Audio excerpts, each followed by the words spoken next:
Bonjour. Les quotidiens reçus à l'agence de presse sénégalaise ce mercredi ont mis l'accent sur la recrudescence des accidents de la route et sur l'actualité politique et judiciaire en s'intéressant notamment au procès en appel du ministre du Tourisme Mame Mbaye Niang dans le procès pour diffamation l'opposant à Ousmane Sonko. 5 morts et 32 blessés dont 15 graves dans un accident à Louga. Un dérapage mortel, titre Source A dans sa une. Le journal raconte le film de l'horreur. Le chauffeur du bus en provenance de Dagana et en partance pour Dakar avait perdu le contrôle de son véhicule. Les victimes déroulent ainsi le film de l'accident dans l'Observateur. Une des victimes traumatisées, interrogée à la page 9 du quotidien du groupe Futur Média, raconte « Je ne me remettrai jamais de ce drame ».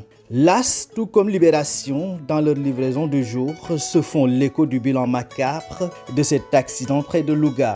Encore 5 morts et 37 blessés dont 15 graves.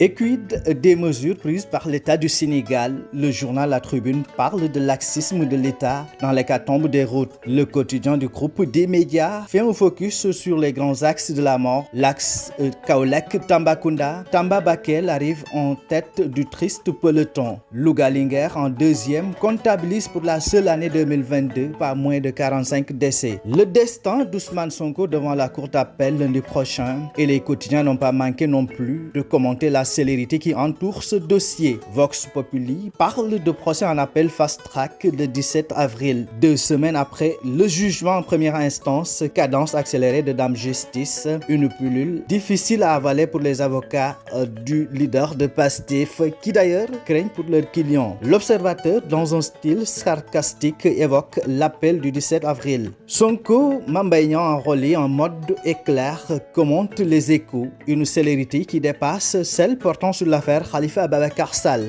Le 17 avril, une date de procès pour l'opposition. Le quotidien parle d'appel spécial pour Yewwi Askan Wi. Ousmane Sonko et les 2 députés du PUR rejugés le lundi 17 avril. Pendant ce temps, le pape du SOPI, Maître Abdoulaye Wade, remobilise ses troupes dans le Témoin. Le Gorgui national fait la leçon à la classe politique sénégalaise dans les quotidiens. Il bannit ainsi la violence politique et repositionne le Parti démocratique sénégalais dans le landerneau politique national. Pour sa part, et dans un tout autre registre, le Soleil anticipe les opérations pré-hivernales. L'ONAS rassure sur le curage des canaux.